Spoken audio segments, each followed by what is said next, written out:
ओम नमः शिवाय. साधना प्रभामध्ये तुमचे खूप खूप स्वागत. 12 नोव्हेंबर 2025 या दिवशी काळभैरव जयंती आहे.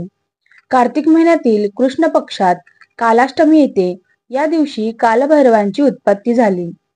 काळभैरव हे भगवान शिवांचे अवतार आहेत. त्यांनाच काशीचे कोतवाल देखील म्हणतात.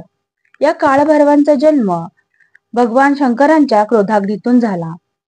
ज्यावेळी ब्रह्मदेव विष्णुदेव या दोघांमध्ये श्रेष्ठ कोणी जगाची उत्पत्ती केली यावर वाद सुरू होता, तेव्हा भगवान विष्णू म्हणाले की या सृष्टीची उत्पत्ती भगवान शंकरांनी केली.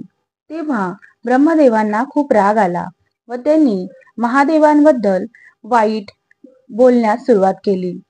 हे ऐकल्यानंतर भगवान शंकरांनी ब्रह्मदेवांना समजवण्याचा प्रयत्न केला, पण ब्रह्मदेवांना अहंकार झाल्यामुळे त्यांनी काहीही समजून घेतले नाही.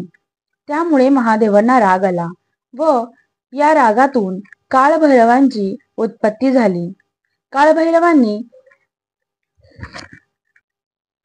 ब्रह्मदेवांकडून महादेवांबद्दल वाईट ऐकल्यानंतर काळभैरवांना खूप क्रोध आला व त्यांनी ब्रह्मदेवाचे 5वे शीर त्यांच्या करंगळीच्या नखाने उडविले. त्यामुळे त्यांना ब्रह्महत्येचा पाप लागले व हे पाप कसे धुवायचे तर यासाठी महादेवांनी त्यांना काशीत जाण्यास सांगितले. ते ब्रह्मदेवांचे शीर काशीच्या सीमेवर जातात ते खाली पडले व काळभैरवांना या ब्रह्महत्येच्या पापापासून मुक्ती मिळाली.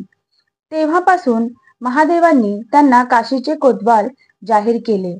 काशीमध्ये प्रवेश करण्या अगोदर काळभैरवांचे दर्शन घेणे महत्वाचे असते. काळभैरवांचे दर्शन घेतल्यानंतरच आपण भगवान शंकरांचे म्हणजेच काशी विश्वेश्वराचे दर्शन घेऊ शकतो.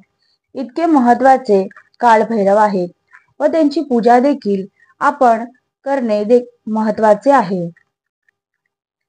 काळभैरव हे भगवान शिवांचे अतिक्रोधी व भयंकर स्वरूप आहे.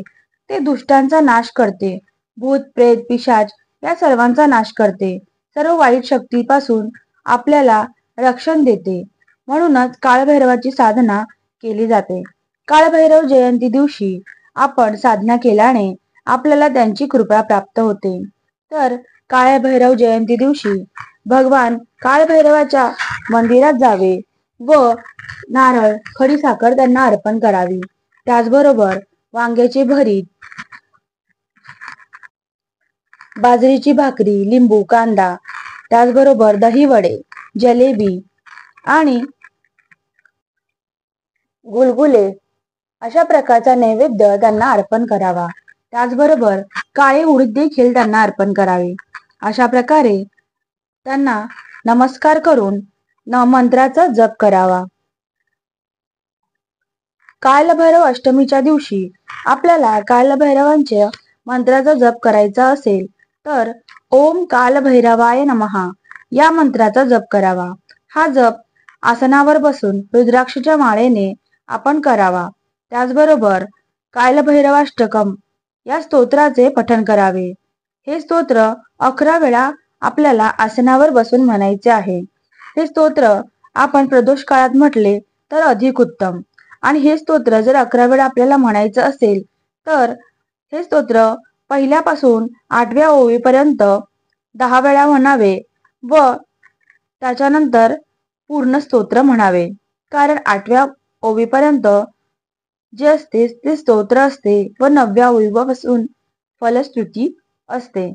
त्यामुळे हे स्तोत्र 1 ते 8 ओवीपर्यंत 10 वेळा म्हणून 11व्या वेळी आपण हे संपूर्ण स्तोत्र म्हणावे. त्यानंतर कालभैरव अष्टोत्तर शतनामावली या स्तोत्राचे देखील आपण पठण करू शकतो.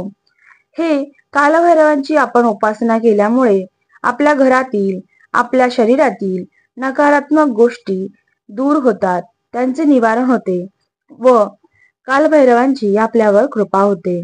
अशा प्रकारे कालभैरव जयंती दिवशी कालभैरवांची पूजा आणि साधना आपण करायची आहे. तर याची झालेली साधना मी स्वामींचरणी अर्पण करते. परमहंस सद्गुरु स्वामी मकरंदनाथाय नमः. ओम कालभैरवाय नमः. ओम नमः शिवाय.